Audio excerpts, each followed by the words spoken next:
प्रिय भाइयों और बहनों, कुछ कारागार लोहे की सलाखों से बने होते हैं, कुछ ईंट और कंक्रीट से। पर सबसे दर्दनाक कारागार की कोई दीवार नहीं होती। वह है अपराध बोध से भरी अंतरात्मा का कारागार। आज के सुसमाचार में राजा हेरोदेस उसी कारागार में जी रहा है।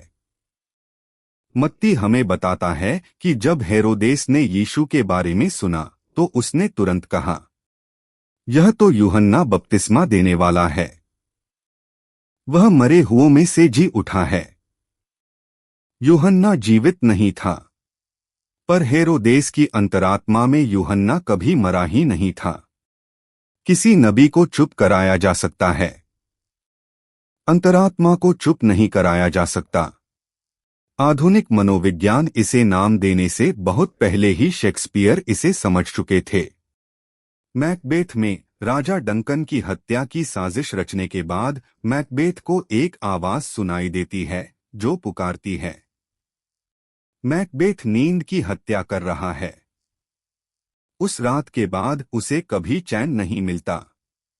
उसकी पत्नी रात में महल में घूमती है, बेदाग हाथों को रगड़ कर धोते हुए बुदबुदाती है, जा धब्बे जा।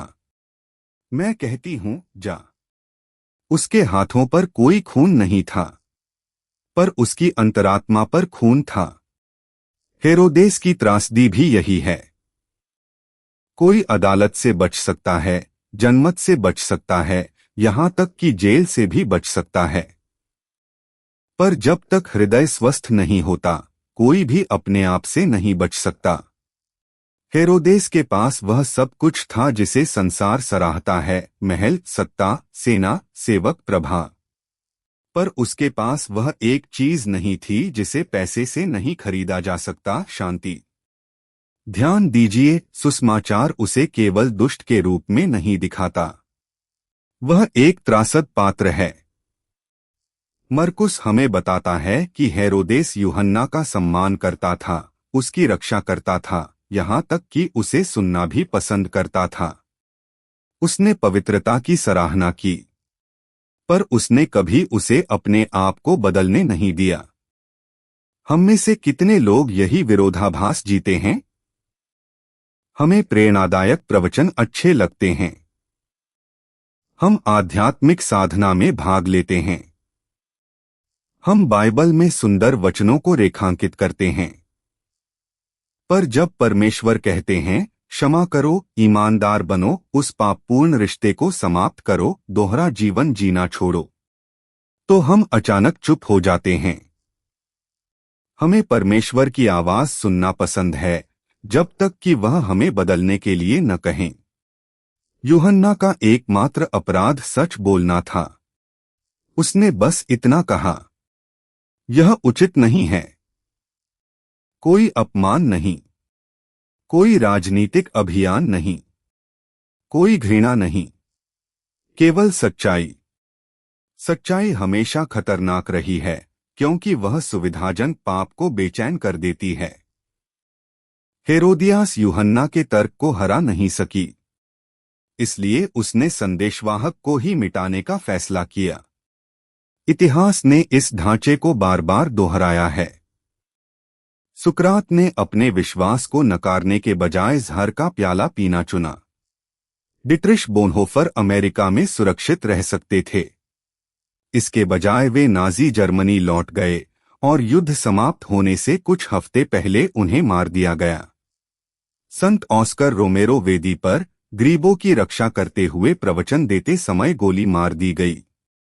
और हमारे अपने परिवार से एक क्रूस की संत तेरेसा बेनेडिक्टा, एडिथ स्टाइन एक प्रतिभाशाली यहूदी दार्शनिक जिसने मसीह को पाया, कार्मेलाइट धर्मभन बनी और ऑश्वित्स में भी उसे नकारने से इनकार कर दिया।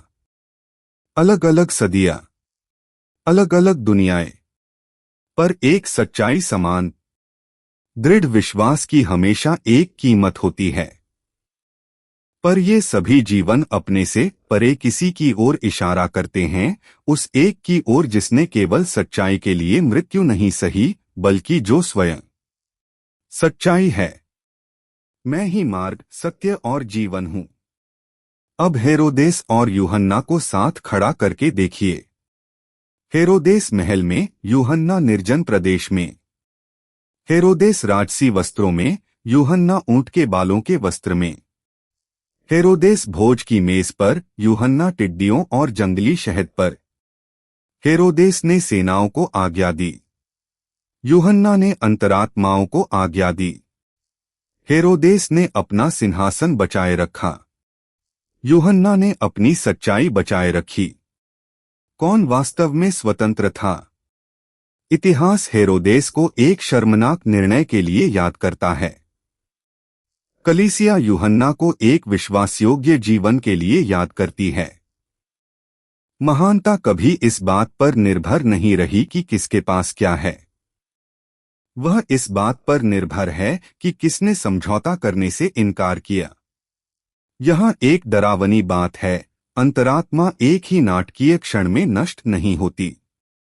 वह धीरे धीरे क्षीण होती जाती है। एक छोटा झूठ, एक छिपा हुआ पाप, एक बहाना, फिर दूसरा। अंततः हम परमेश्वर की आवाज को स्पष्ट रूप से सुनना बंद कर देते हैं। पाप हमेशा स्वतंत्रता का वादा करता है, पर वह दास्ता देता है। हेरोदेस ने यूहन्ना के शरीर को कैद किया। अंत में यूहन्ना की स्मृति ने हेरोदेस की अंतरात्मा को कैद कर लिया। हम में से अधिकांश से कभी मसीह के लिए मरने के लिए नहीं कहा जाएगा, पर हम में से हर एक से उसके लिए जीने के लिए कहा जाता है, आज, कल और परसों भी। जब इसकी कीमत चुकानी पड़े तब क्या मैं क्षमा करूंगा? जब झूठ बोलना आसान हो तब क्या मैं ईमानदार रहूंगा? क्या मैं उसकी रक्षा करूंगा जो स्वयं अपनी रक्षा नहीं कर सकता? जब प्रलोभन सामने खड़ा हो तब क्या मैं पवित्रता को चुनूंगा? शहादत शायद ही कभी रक्त से शुरू होती है। वह साधारण, बार बार दोहराई गई विश्वासयोग्यता से शुरू होती है। यूहन्ना और यीशु के बीच एक निर्णायक अंतर है। यूहन्ना पाप को उजागर कर सकता था, यीशु उसे मिटा सकते हैं। यूहन्ना ने अपराध बोध से भरी अंतरात्मा को जगाया, यीशु उसे स्वस्थ करते हैं। हम में से कुछ लोग आज यहाँ एक अदृश्य बोझ लेकर आए हैं, एक पछतावा, एक असफलता, एक पाप जो किसी को नहीं बताया। लेडी मैकबेथ की तरह हम एक ऐसे धब्बे को रगड़ते रहते हैं जो और फैलता ही जाता है। हेरोदेस की तरह हम अपने अतीत को चुप कराना चाहते हैं, पर सुसमाचार हमें वहीं नहीं छोड़ता। शैतान हमें हमारे पाप की याद दिलाता है, यीशु उन्हें क्षमा करते हैं। शैतान हमें अपराध बोध से कैद करता है, यीशु हमें करुणा से मुक्त करते हैं। इसीलिए उन्होंने हमें पापस्वीकार संस्कार दिया, जहां मसीह वह करते हैं जो कोई राजा, कोई चिकित्सक या हमारी अपनी कोई उपलब्धि कभी नहीं कर सकती। वे हमें एक शुद्ध अंतरात्मा और परमेश्वर की संतान होने की स्वतंत्रता लौटाते हैं। हेरोदेस ने भव्य महल बनवाए, आज वे खंडहर हैं। यूहन्ना का सिर काट दिया गया, उसकी आवाज आज भी गूंजती है। एक ने सच्चाई को चुप कराने की कोशिश की, दूसरा उसकी प्रतिध्वनि बन गया।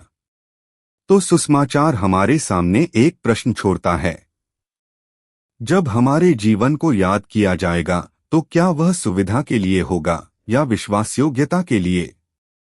हमें यूहन्ना बपतिस्मा देने वाले का साहस मिले, हमारी अंतरात्मा के चुप होने से पहले उसे सुनने की ईमानदारी हमें मिले, और सबसे बढ़कर हम उस यीशु मसीह का अनुसरण करें जो सत्य केवल हमारे लिए मरा ही नहीं बल्कि हमें स्वतंत्र करने के लिए जी भी उठा। आमीन।